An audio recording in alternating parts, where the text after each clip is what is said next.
troisième crise est la crise sociale, évidemment. Alors, nous appelons Karl Touré, administrateur de l'association Art et Jardin. Voilà, merci Karl de nous rejoindre. Et puis Emmanuel Laloux, qui est le président de Donop. Merci Emmanuel de venir vous asseoir. Karl, on va commencer par vous. Vous êtes à Amiens, mais vous rayonnez dans l'ensemble des Hauts-de-France. Également, prenez le micro. Voilà, merci. Le fil conducteur, c'est mettre de l'art, des arts, notamment plastique et dans le paysage, dans l'espace public, les arts et les paysages dans l'espace public, avec bien évidemment le prisme et le tamis de l'ESS. Expliquez-nous un petit peu, projet protéiforme aussi, avec toujours l'art en fil rouge. En 5 minutes, qu'est-ce que ça donne ? Ouh là là. Oui. Bonjour. Désolé, c'est le même tarif. Karl Touré, administrateur d'Art et Jardin Hauts-de-France. Si je vais me permettre aussi quelque chose, je partage les interrogations de monsieur sur le FSE et de l'autre. Je crois qu'il va falloir faire une conférence dédiée à ça parce que ça va pas aller. Et également du monsieur sur l'articulation des politiques publiques qui est absolument nécessaire et des temporalités qui sont parfois compliquées. Donc effectivement, nous, on met de l'art dans l'espace public et du paysage dans l'espace public en Hauts-de-France, en Grand Est et aussi un peu à l'international. On a une équipe d'une petite quarantaine de personnes. On vient sauf moi, tout le monde. Amiens. En général, ouais. En général. Tout le monde vient du monde plutôt de l'art et du paysage, sauf moi, dans l'équipe. Et on est venu à l'ESS et à l'innovation et à l'insertion sociale et professionnelle d'une façon un peu, je dirais quasiment égoïste. C'est qu'on avait besoin de bras pour faire vivre notre festival de jardin à Amiens. Nos différents projets en Hauts-de-France et en Grand Est. Et puis, mais c'est surtout là-dessus que je vais m'appuyer puisque je n'ai que 5 minutes.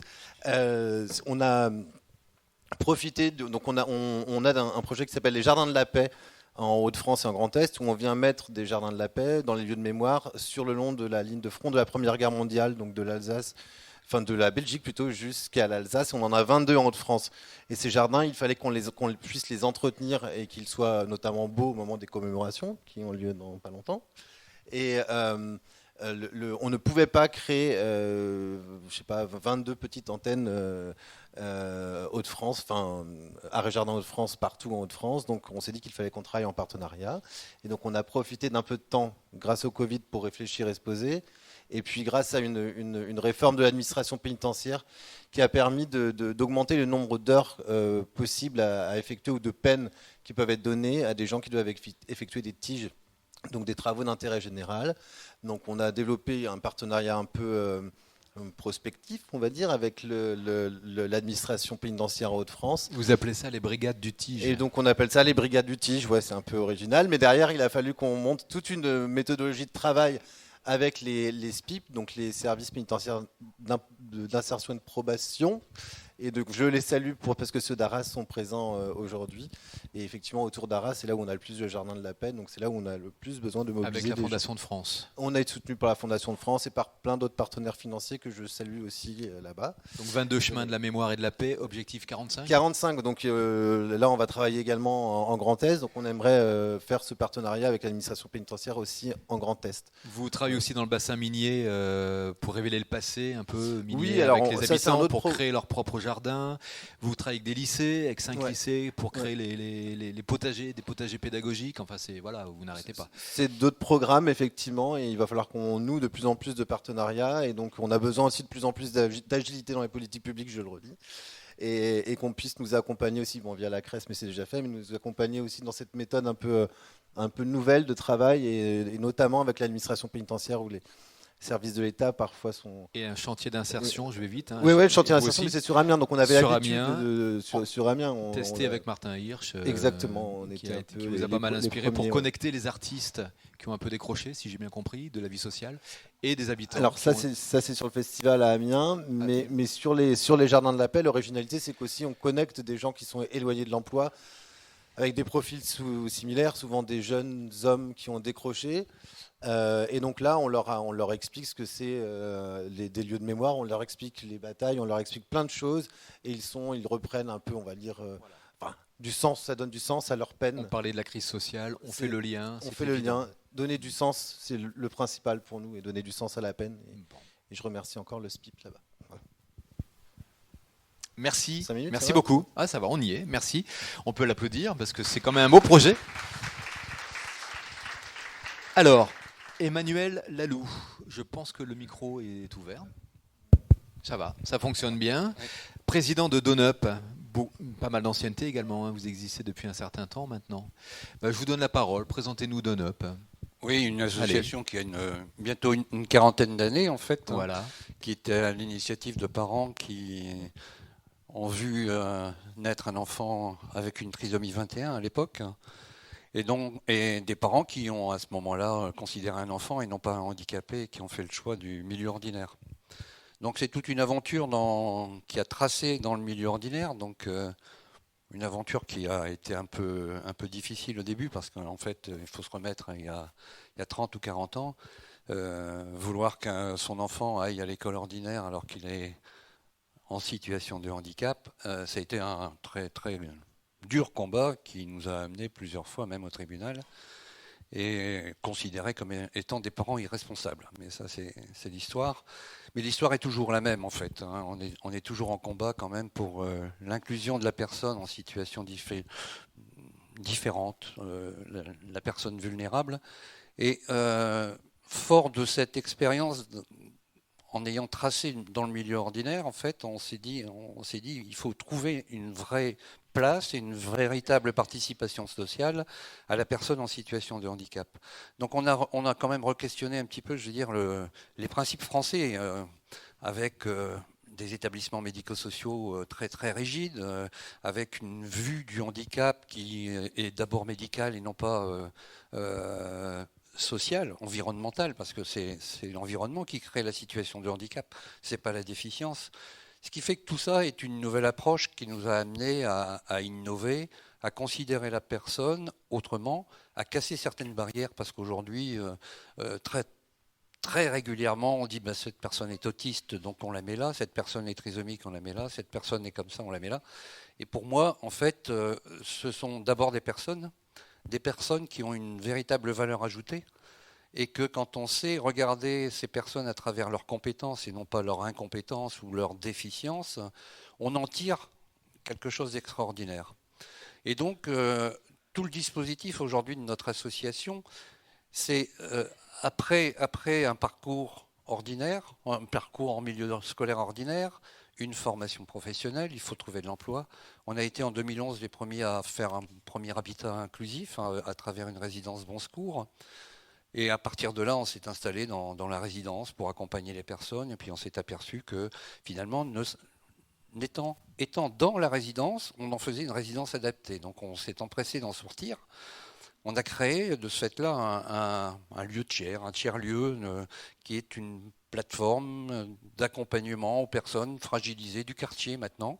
Et puis on a petit à petit développé d'autres types d'habitats qui nous amènent jusqu'à l'accession à la propriété pour la personne en situation de handicap, et des habitats inclusifs, qu'ils soient portés avec un bailleur social ou avec des bailleurs privés. Encore une fois, on a considéré, on a bâti en France l'habitat inclusif, et on en a fait une norme. Et aujourd'hui, il faut répondre à cette norme pour être financé. C'est à chaque fois le même problème. Or, finalement, on ne tient pas compte du désir de la personne, parce qu'elle n'a pas forcément envie d'aller vivre dans une résidence adaptée ou qualifiée d'habitat inclusif. Et notre propos, nous, il est de dire ces personnes doivent habiter là où elles en ont envie, et de pouvoir leur permettre un parcours dans leur habitat, parce qu'en fait, en fonction de son besoin, on peut être plus ou moins aidé ou accompagné. Et l'important, c'est qu'au sein, nous, d'un quartier qu'on a essayé d'être très inclusif, au sein de ce quartier, on trouve des réponses adaptées. Pas des solutions, mais des réponses en fonction de son besoin. Donc aujourd'hui, DoneUp, c'est une petite association, 9 employés, dont des doctorants, parce qu'en fait, on est fort dans la recherche-action. On se re-questionne dans nos modes d'accompagnement, dans nos pratiques d'accompagnement, et qu'on est dans un travail continu pour prévoir l'après-parent. Aujourd'hui, on a accompagné nos enfants, adultes. On est entre parents encore là, mais on a le souci que les choses continuent, parce qu'on représente une population de personnes qui ont une intelligence émotionnelle très forte, et qu'au moment de la disparition d'un proche, tout peut basculer si on n'a pas anticipé cette préparation. Donc de ce fait, c'est pareil, on n'est pas satisfait de la tutelle ou de la curatelle, on re-questionne, on cherche de nouvelles formes d'accompagnement et de veille juridique. Et de sécurisation. Et de sécurisation. Et c'est le travail de la cellule de recherche, ça, avec et ça, c'est le travail aujourd'hui de deux doctorants. Hein. Oui, on a une doctorante qui termine sa thèse en droit, qui a justement refondé un nouveau dispositif d'accompagnement qui remplacera, on l'espère, si c'est validé, la tutelle et la curatelle. Et ensuite, on a une autre doctorante qui fait un doctorat en géographie humaine et sociologie sur justement l'impact de tiers-lieux dans des territoires, dans un environnement. Donc, ce qui fait qu'on a une vue je pense que moi, le principe même de notre association, c'est d'être elle-même en inclusion dans son territoire et d'être acteur de son territoire pour que des personnes... Oui, c'est la Rajoie. C'est la Rajoie. Pour l'instant, c'est la Rajoie. Alors forcément, on nous demande d'essaimer. Oui, parce que vous êtes unique en région. Hein. Il n'y a pas d'autres modèles aussi aboutis que le vôtre sur vos formes d'intervention ailleurs dans la région. Ça n'existe pas. Non, mais le problème, c'est que justement, l'ancrage territorial fait que, de toute façon, c'est des réalités territoriales. Si on trouve du travail, parce qu'en fait, on trouve assez facilement du travail, nous, pour des personnes fragilisées dans le milieu ordinaire, parce qu'elles sont nombreuses à travailler et on les accompagne dans le milieu ordinaire, elles sont dans des entreprises ordinaires. Elles ne sont pas dans des entreprises faites pour elles. Et je défends cette idée parce qu'en fait, si on veut faire changer la société, le regard de la société, il faut que les entreprises accueillent. Il faut donc nous-mêmes accompagner l'entreprise, former dans l'entreprise pour qu'elles acceptent la personne différente. Alors le tiers-lieu sert à ça, par exemple. On fait du team building pour des entreprises qui viennent dans le tiers-lieu, qui viennent peut-être cuisiner ou faire regarder des films avec des protagonistes. Enfin, il y a du team building de comité de direction d'entreprise qui se fait de façon à transformer le regard et créer des équipes. Combien de personnes accompagnées aujourd'hui ? Alors aujourd'hui, on a dans le giron, il y a bientôt 70 personnes accompagnées. Alors, et puis bientôt une trentaine qui vont habiter dans la Rajoie, en fait. D'accord. En fait, votre vision, c'est une alternative aux établissements spécialisés. Alors, on est missionné aujourd'hui par l'ARS pour concevoir et écrire un cahier des charges d'un dispositif alternatif à l'établissement spécialisé dans le milieu ordinaire et de droit commun. C'est compliqué.